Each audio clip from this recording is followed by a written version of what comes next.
வணக்கம். வாழ்க வளமுடன், வாழ்க வையகம்.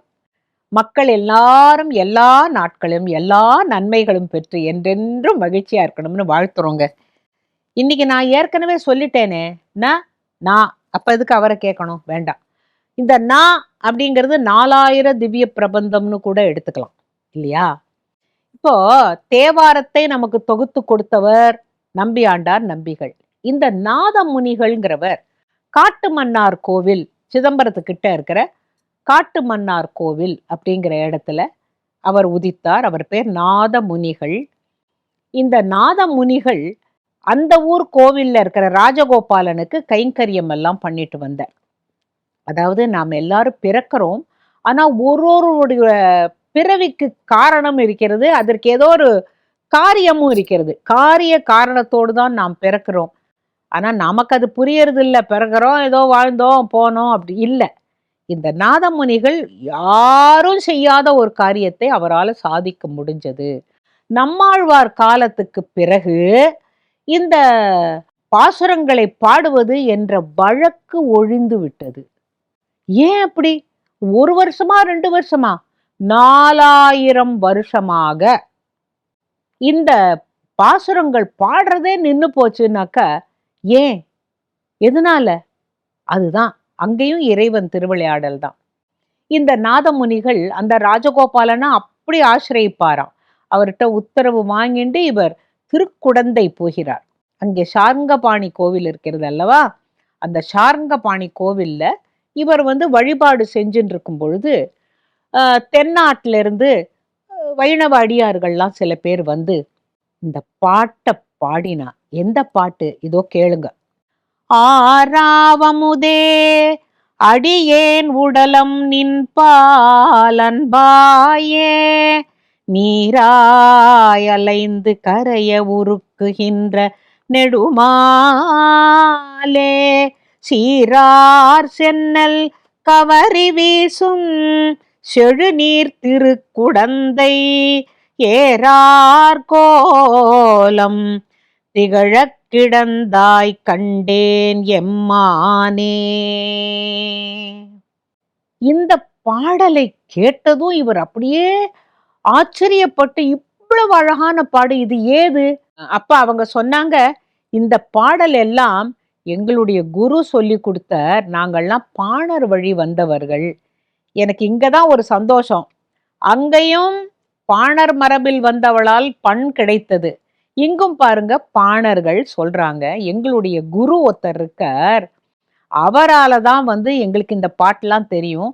ஆமா, இதுல நம்மாழ்வார் பாட்டுல 11 ஓர் 1000 அப்படின்னு சொல்றீங்களே, அப்ப இந்த 1000 பாட்டு இருக்கா அப்படின்னு இவர் கேட்டாராம்.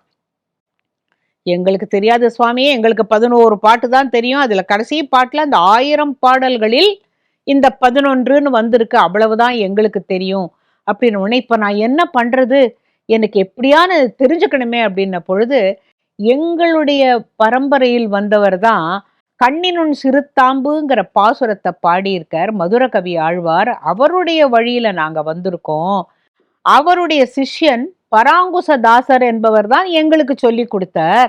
என்னுடைய அந்த ஆசான் திருக்குருகூர் ஆழ்வார் திருநகரியில இருக்காரு. அங்க நீங்க போய் அவர்கிட்ட கேட்டீங்கன்னாக்க இந்த 1000 பாடலையும் அவர் சொல்லலாம். எங்களுக்கு தெரியாது, எங்களுக்கு இந்த 11 தான் தெரியும் அப்படின்னு சொன்ன உடனே அவர் திருக்குருகூருக்கு போய், இந்த நம்மாழ்வார் பிறந்த இடமாச்சே, அங்க போய் அந்த புளிய மரத்தடியில உட்காந்துண்டு எப்படியான எனக்கு இந்த பாடல்கள் கிடைக்கணும் அப்படின்ன பொழுது பராங்குசதாசரை சந்திக்கிறார். அப்ப பராங்குசதாசர் சொல்ற பொழுது, எனக்கு ஜாஸ்தி தெரியாது, நம்மாழ்வாரே எப்போ ஒரு 4000 வருஷம் ஆச்சு, அவ பரம பதத்துக்கு எழுந்தருளி எத்தனையோ ஆண்டுகள் ஆச்சு, இப்ப எப்படி எங்களாலெல்லாம் ஒண்ணுமே முடியாது, அது வழக்கொழிந்து போய்விட்டதே, எனக்கு இவ்வளவுதானே தெரியும், கண்ணினுன் சிறுத்தாம்பு அந்த பாட்டை சொல்லித்தரேன், அது எங்களுடைய குரு, அவருடைய பாடல்கள் 11 சொல்லித்தரேன், ஒருவேளை நீங்க அதை பாடினால் நம்மாழ்வாரே நேர வரலாம் அப்படின்னு சொன்ன உடனே, அங்கதான் அந்த ஒரு கான்சன்ட்ரேஷன், தீட்சையோட ஒரு காரியத்தை பண்ணா சாதிக்க முடியுங்கிறதுக்கு அந்த நாதமுனிகள் தான் ஒரு எடுத்துக்காட்டு. நான் என்ன பண்ணட்டுங்கிற பொழுது பராங்குசதாசர், என்னால நிச்சயமா சொல்ல முடியாது. நம்மாழ்வாரே அருளினால்தான் உங்களுக்கு அந்த 1000 கிடைக்கும். எனக்கெல்லாம் 1000 பாட்டுக்கு நான் எங்க போவேன்னு சொல்லிட்டார். நீங்க ஒரு காரியம் பண்ணுங்கோ. இந்த கண்ணினுன் சிறுத்தாம்ப அந்த புளிய மரத்தடியில உட்காந்து நீங்க அனுசந்தானம் பண்ணிட்டே இருங்கோ. ஒருவேளை மகிழ்ந்து நம்மாழ்வார் நேரில் வரலாம் அப்படின்னு சொன்ன பொழுது, அன்ன ஆகாரம் இல்லாமல் இவர் கண்ணினுன் சிறுத்தாம்பு பாசுரத்தை திருப்பி திருப்பி திருப்பி திருப்பி திருப்பி திருப்பி எத்தனை தரம் சொல்றார்? 10,000 தடவை. 10,000 தடவை சொன்ன பொழுது அந்த புளிய மரத்திலிருந்து ஒரு ஒளி. பார்த்தா நம்மாழ்வார். அவரே அங்க வந்து, என்ன ஒண்ணு நீ என்ன தேடிண்டு வர அப்படின்ன பொழுது, சுவாமி நான் நிஜமா உங்களை தான் பார்க்கிறேனா அப்படின்னு கேட்டுட்டு, அந்த 1000 பாடல்களை நான் கும்பகோணத்துல சாரங்கபாணி இதுல ஒரு துளி தான் தேனா ரசிச்சேன். எனக்கு 1000 பாடலும் தெரிஞ்சுக்கணுமே அப்படின்ன பொழுது, நம்மாழ்வார் மகிழ்ந்து அவரை சீடனாக ஏற்றுக்கொண்டு நாதமுனிகளை உட்கார வச்சு அந்த 1000 பாடல்களையும் அவர் மனதில் பதியும்படியாக அவர் சொல்லுகிறார். எப்படிங்க முடியும் அப்படின்னு கேட்டா, இந்த காலத்துல இப்படி சொன்னா உங்களுக்கு தெரியும். ஒரு ரோபோ கிட்ட ஒரு புஸ்தகத்தை கொடுத்து அது இப்படி ட்ருன்னு எல்லா பக்கத்தையும் திருப்பினோன்னு எனக்கு எல்லாம் தெரியுங்கிறது இல்ல. அது போல அருளாளர்கள் அந்த காலத்தில் தன்னுடைய எண்ணத்தில் இருப்பவைகளை மற்றவர்களிடம் அனுப்ப முடிந்தது. இப்ப உங்களுக்கு நான் இதை சொல்றதுனால நீங்க அதை நம்புவீங்க. இல்லாட்டா அது எப்படிங்க 1000 பாட்டை ஒருத்தர் சொல்லி கொடுப்பாரா அப்படின்னு. 1000 பாடல்களையும் நம்மாழ்வாரே அந்த நாதமுனிகளுக்கு போதித்தார். ஆஹா, என் வாழ்க்கையில் இதை விட எனக்கு மகிழ்ச்சி என்ன வேண்டும்? 1000 பாடல்கள் எனக்கு கிடைச்செடுத்து நான் ஒரு பாட்டு தானே கேட்டேன்ன பொழுது, 1000 போதுமா அப்படின்னு கேட்டாராம் நம்மாழ்வார். அப்ப சுவாமி இன்னும் இருக்கா அப்படின்னு, ஆமா இருக்கே, நிறைய இருக்கே அப்படின்னு சொல்லிட்டு பாக்கி எல்லாத்தையும் அந்த 4000த்தையும் சொல்லி கொடுத்தார். பின்னால ராமானுஜ நூற்றந்தாதி பிற்சேர்க்கை, அது பின்னால சேர்க்கப்பட்டது. அவர் எல்லா இந்த திவ்ய பிரபந்தங்களையும் இவருக்கு சொல்லி கொடுத்து இவர் உட்கார்ந்து தொகுத்து, அப்ப தொகுத்தபடி என்ன பண்ணணும் அப்படின்னு கேட்டாக்க அவருக்கு ரொம்ப சந்தோஷம். நம்மாழ்வார் அவரா கேட்டாராம், விழுந்து வணங்கி.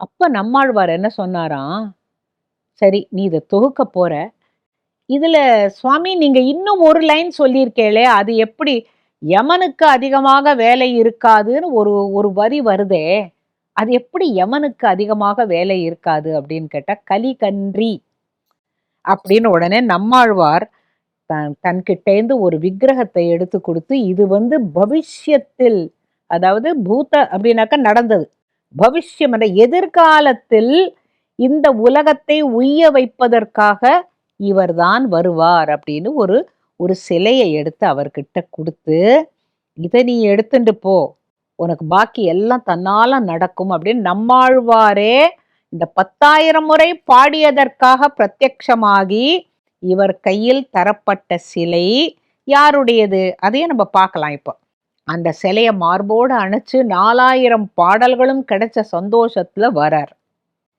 வந்து இதை தொகுக்கின்ற பொழுது எப்படி தொகுக்கணும்? முதல் ஆழ்வார்கள் யாரு? பொய்கை, பூதம், பேய், இவங்க 3 பேரோட தானே. கண்ணினுன் சிறுத்தாம்பு எப்படி அவர் மதுர கவியோடத கத்துண்டாரோ, இதல்லவோ நான் முதல்ல தொகுக்கணும் அப்படின்னு, அன்பே தகலியா அதுதானே வரணும் அப்படின்னு யோஜனை பண்ணும் பொழுது அவருடைய மனசுல தோணித்தான், அது இருக்கட்டும், ஆனா முதல்ல பெருமாளுக்கு கண்ணேறு படாமல் இருப்பதற்கு பல்லாண்டு பல்லாண்டு பல்லாயிரத்தாண்டு பல கோடி 100,000ன்னு பாடியவர் பெரியாழ்வார் இல்லையா? அந்த பல்லாண்டோட ஆரம்பிச்சாதான் இது நல்லா அமையும். அதுவும் இறைவன் சித்தம்தான். அது அந்த மாதிரி பெரியாழ்வார், ஆண்டாள் அப்படின்னு அவர் 1,000, 2,000, 3,000, 4,000ன்னு அவர் எல்லாம் ரொம்ப அழகா தொகுத்து கொடுத்ததுனாலதான் இன்னைக்கும் நாம என்ன பண்றோம்? அதே முறைப்படி.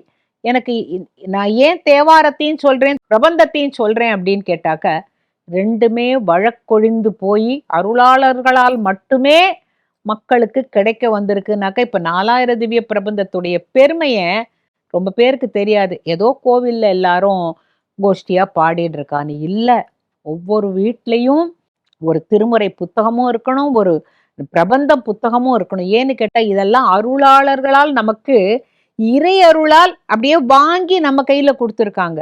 அதுல ஒரு பாட்டையான தினம் பாட வேண்டாமா அப்படிங்கிறத அவர் தொகுத்த அழகுதான் பார்க்கணும். முதலாயிரம் இது, 2ஆம் ஆயிரம் இது, 3ஆம் ஆயிரம். சரி, இது தொகுத்தார்.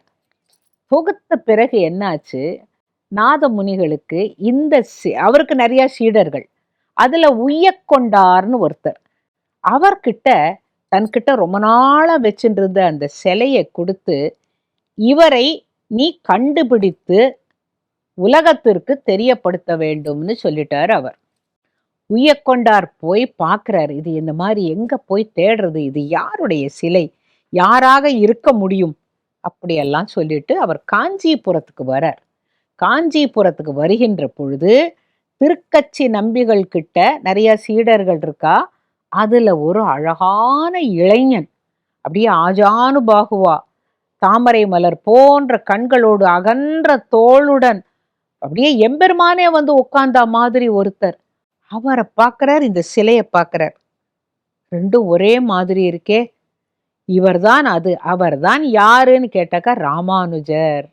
ராமானுஜர் திருக்கச்சி நம்பிகள் கிட்ட சீடனா இருக்கும் பொழுது அந்த சிலையை அவர் கம்பேர் பண்ணி பார்க்கிறார். யார்? நம்மாழ்வார் கொடுத்த சிலையை நாதமுனிகள் தந்ததை உய்யக்கொண்டார் கொண்டு வந்து இங்கே பார்க்கிறார். ஆஹா, இவர் அல்லவோ இந்த உலகத்தை உய்விக்க வந்தவர் அப்படின்னு சொல்லிட்டு அவர் தன்னுடைய அணுக்கச் சீடரான பெரிய நம்பிகளிடம் அவரை எப்படியாவது காஞ்சிபுரத்திலிருந்து இங்கே ஸ்ரீரங்கத்துக்கு வரவழைக்க வேண்டும் என்று சொல்லி அவர் இங்கு வர, அவர் பரமபதம் அடைய, அதற்கு பிறகு நடந்து ராமானுஜருடைய வரலாற்றில் நமக்கு தெரியும்.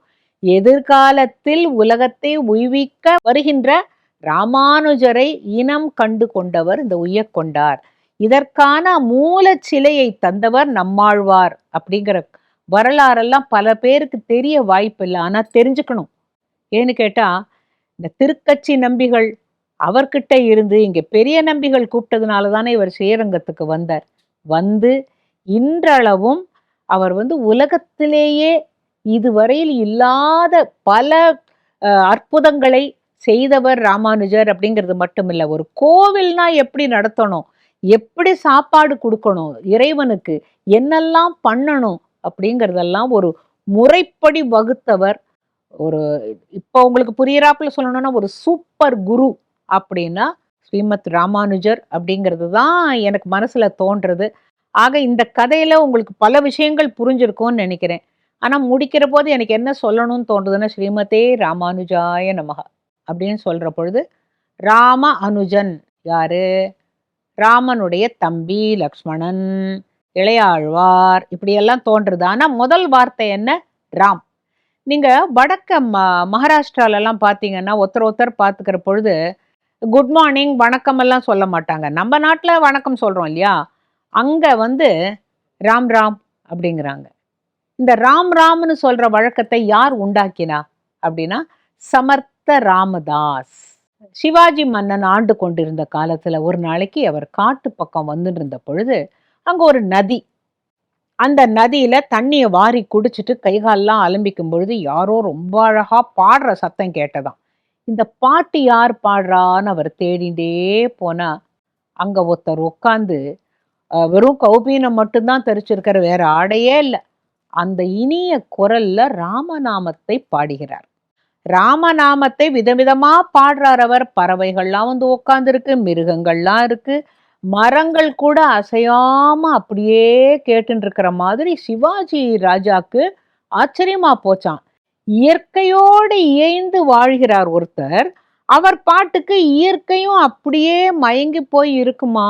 என்னையே மயக்கிறதுனா நான் மனுஷன், ஆனா இவைகள் கூட மயங்கி இருக்குன்னா அந்த குரலில் ஏதோ ஒன்று இருக்கிறது அப்படின்னு சொல்லிட்டு அடுத்த நாளைக்கே வந்து பார்க்குறாராம். அடுத்த நாளைக்கே வந்து பார்த்தா இந்த மரத்துல இருக்கிற பூ கொத்துகள்லாம் அவர் பக்கம் வளைஞ்சு பாட்டை கேட்கறதாம். நேத்து நான் மிருகங்களை பார்த்தேன், இன்னைக்கு பூங்கொத்துகள் கூட வளைஞ்சு கேட்கறதுன்னா இவருடைய குரலில் இனிமையா அல்லது அவர் பாடுகின்ற ராமநாமத்தின் மகிமையா அப்படின்னு சொல்லிட்டு அவரை வந்து தனியா உட்கார்ந்து இருக்கிற பொழுது ஒரு நாளைக்கு அப்படியே வந்து வந்து பார்க்குறார் ராஜா. சிவாஜி பார்த்துட்டு, என்ன நீங்க சிஷ்யனா ஏத்துக்கணும் அப்படின்ன பொழுது, ஏன் அப்படின்னு கேட்ட பொழுது, எனக்கு ஒரு ஒரு வழிகாட்டி வேணும், என்னுடைய வாழ்க்கையில குறிக்கோள் என்னன்னு எனக்கே புரியல. உனக்கு ராமநாமம் வழிகாட்டும் அப்படின்னு சொல்ற. சரி, அந்த காலத்துல ஒரு நம்பிக்கையாம். யாராவது உள்ளன்போடு வந்து நான் உங்களை குருவாக ஏற்றுக்கொள்கிறேன் என்று சொன்னால் மறுக்கக்கூடாது. சரின்னு அவனை சேர்த்துக்கிறேன். என்னை வந்து ராமநாமம் காப்பாற்றும் என்பதை நான் நம்புகிறேன் சுவாமி அப்படின்னு சொல்லியிருக்க. அதுக்கப்புறம் ஒரு தரம் சிவாஜி வந்து வேறு ஒரு நாட்டுக்கு, வேறு ஒரு நகரத்திற்கு போகும்போது படைகளோட போயிட்டு இருக்கும் பொழுது இந்த விஷயம் தெரிஞ்சு ஒரு முகலாய மன்னன் என்ன பண்றான், தன்னுடைய படைகளை அனுப்பி அப்படியே அவரை கைது பண்ணி அழிச்சுன்னு வந்துருங்கப்பா அப்படின்னு சொல்லி அனுப்புறான். சிவாஜி என்ன பண்றார், படை வீரர்களுக்கெல்லாம் ஒரு முகாம் போட்டுட்டு தான் கொஞ்சம் தள்ளி உட்கார்ந்து அவர் அந்த குரு சொல்லி கொடுத்த மாதிரியே ரொம்ப அழகா ராமநாமத்தை பாடிட்டே இருந்தாராம். அவருக்கு தெரியவே தெரியாது இந்த சிப்பாய்கள்லாம் வந்து அப்படியே சூழ்ந்து எல்லாரையும் அடிக்க போறாங்கன்னுட்டு. ஆனா இவர் ராமநாமத்தை உருகி உருகி தன்னுடைய குருவை நினைச்சு பாட பாட பாட எங்க இருந்தோ காட்டு குரங்குகள் வந்து அந்த அந்த எதிர் படைகளை போட்டு சின்னாபின்னமாக்கி ஒருத்தருமே கிட்ட வர முடியலையாம். இது அத்தனையும் என்ன நடந்ததுன்னே தெரியல. ஒரு போர் வீரன் மட்டும் ஓடி வந்து, அரசே உங்களுக்கு ஒன்றும் ஆகலையே, ஒரே குரங்கு கூட்டமா வந்ததுன்ன பொழுது அவர் கண் விழிச்சு பார்த்தாராம். என்ன நடந்தது அப்படின்ன போது, தெரியாது சுவாமி, உங்களை சுத்தி நாங்க கூடாரம் எல்லாம் போட்டுட்டு இருக்கோம். ஆனா ஒரே குரங்கு கூட்டம், ஒரே சத்தம், மக்கள் சத்தம் எல்லாம் கேட்டது. போய் பார்த்தா ஒத்தரும் இல்லை, குரங்கு கூட்டமும் இல்லை அப்படின்ன பொழுது இவர் ஓடி வந்து தன்னுடைய குரு சமர்த்த ராமதாஸ் கிட்ட சொல்றார், சுவாமி என்ன நடந்தது, என்ன மாயைன்னு எனக்கு தெரியல அப்படின்ன பொழுது, இல்ல உனக்கு வர ஆபத்தை ராமநாமம் காப்பாற்றும், இது பெரிய தாரக மந்திரம்ங்கிறதுக்காக தான் உனக்கு உபதேசம் பண்ணினேன். அது பாரு, உன்னை எதிர் முகலாய மன்னர்கள்லாம் வந்து உன்னை சிறைப்பிடிக்கிறதுக்கு வந்திருக்காங்க. ஆனா ஒருத்தரையும் கிட்ட நெருங்க விடல. ராமன் தான் வரல, தன்னுடைய ஆஞ்சநேயனுடைய படைகளை அனுப்பி விட்டான்னு பொழுது அவருக்கு ரொம்ப சந்தோஷமா இருந்ததாம். இப்படி அதாவது உடனே பலிச்சா ஒரு மந்திரம் நமக்கு யாரோ சொல்லி கொடுத்து அது உடனே பலிக்கும் அப்படின்னாக்கா எவ்வளவு சந்தோஷம். அந்த மாதிரி அப்புறம் சுவாமி நீங்க வந்து என்னுடைய நகரத்துக்கு நீங்க வரணும்ன பொழுது வந்தாராம். வரும் பொழுது வழியில ஒரு மரத்துல நிறைய பழங்கள் இருந்துதான். இந்த பழங்கள்லாம் ரொம்ப நல்லா இருக்கே அப்படின்ன பொழுது சிவாஜி சொன்னா, நான் வேணும்னா சொல்லுங்க, என்னுடைய ஆள்களை விட்டு அத்தனையும் பறிக்க சொல்றேன். இல்ல இல்ல வேண்டாம் வேண்டாம் அப்படின்னு ஒரு சின்ன கல் எடுத்து ஒரு கனி மேல போட்டாராம். ஒரு மாங்கனின்னு வச்சுக்கோங்களேன். அந்த கல்லு போய் ஒரு பறவை மேல அடிச்சு அந்த பறவை செத்து போய் விழுந்துடுத்தான். உடனே சிவாஜி துடிச்சு போயிட்டாராம். சுவாமி இது என்ன அபவாதமா போச்சு, நீங்க பழத்துக்காக கல்ல எரிஞ்சீங்களே, இது இப்படியே உயிர் விட்டுடுச்சே அப்படின்ன பொழுது, நீ எடுத்து கொடு, அப்பதான் ராமநாமம் சொல்லி அதுக்கு உயிர்ப்பிக்க போகிறார் அப்படிங்கிறது சிவாஜிக்கு புரிஞ்சுதான். அவர் என்ன சொன்னாராம், இந்த ராமநாமத்தை ஜுஞ்சூட் அப்படிங்கிற ராகத்துல ராமநாமத்தை திருப்பி சொல்ல சொல்ல சொல்ல சொல்ல அந்த பறவை, கல்ல அடிப்பட்ட பறவை ரெக்கையெல்லாம் விரிச்சுக்கிட்டு அது பறந்து போச்சான். இந்த ஜுஞ்சூட் அப்படிங்கிற ராகம் தான் இங்க நம்ம நாட்டுல, நம்ம தமிழ்நாட்டுல செஞ்சுருட்டி அப்படிங்கிற ராகம். இதெல்லாம் அப்பனா பாட்டு பாடினாக்க கியூர் ஆகுமா அப்படின்னா கண்டிப்பா ஆகும். அதே போல ஒரு முகலாய மன்னனுடைய மனைவி சித்தப்பிரமையா இருக்கா, நீங்க என்னமோ பெரிய குருன்னு சொல்றீங்களே, உங்களால என்னுடைய மனைவியை குணமாக்க முடியுமா அப்படின்ன பொழுது, நிச்சயம் ஆக்க முடியும்னு சொல்லி அவர் ராமநாமத்தை பாடி அவளுக்கு சித்தப்பிரமை நீங்கி இவரோட சேர்ந்து பாடினதாகவும் வரலாறு சொல்லுகிறது. அன்னியிலிருந்து எல்லாருமே ஒருத்தர் பார்த்துக்கிற போது ராம் ராம் ராம் ராம். இன்னைக்கும் சில பேர் போன்ல நீங்க ஹலோ நீங்க சொன்னா அவங்க ராம் ராம் அப்படிங்கிறாங்க. இந்த ராம் ராம்னு சொல்ற வார்த்தை ஆரம்பிச்சது இந்த சமர்த்த ராமதாஸ் காலத்துல, சிவாஜி காலத்துல. அப்படிப்பட்ட ஒரு குரு கிடைச்சதுனாலதான் மகா பெரிய ஒரு ஹிந்து சாம்ராஜ்யத்தையே சிவாஜியால நிறுவிக்க முடிஞ்சது. அதை நிறுவினது மட்டும் இல்ல, இன்றளவும் நாம ராம் ராம் சொல்லிட்டு இருக்கோம். இன்றளவும் சிவாஜியின் பெருமையும் நமக்கு தெரியும். இன்றளவும் சமர்த்த ராமதாஸ் எப்படி ராமநாமம் பாடினார் அப்படிங்கிறதும் தெரியும். ஆக மொத்தம் நம்மளுடைய பாரம்பரியம், அந்த பரம்பரை கதைகள் நடந்தவை, இவைகள் எல்லாம் திருப்பி திருப்பி நான் சொல்ற பொழுது இன்றல்ல, இதுக்கு அடுத்த தலைமுறைக்கும் இந்த கதைகள் போய் சேருங்கிற நம்பிக்கை தான். நீங்க எல்லாரும் நம்மளுடைய நாட்டு பாரம்பரியத்தையும் அதனுடைய பண்பாட்டையும் அதனுடைய உயர்வையும் ஒவ்வொருவரும் உணரணும் அப்படிங்கிற ஆசையில தான் இந்த பிள்ளையார் பெட்டியில அவர் என்ன சொல்றாரோ அதை உங்களோட பகிர்ந்துக்கிறேன். மிக்க நன்றி.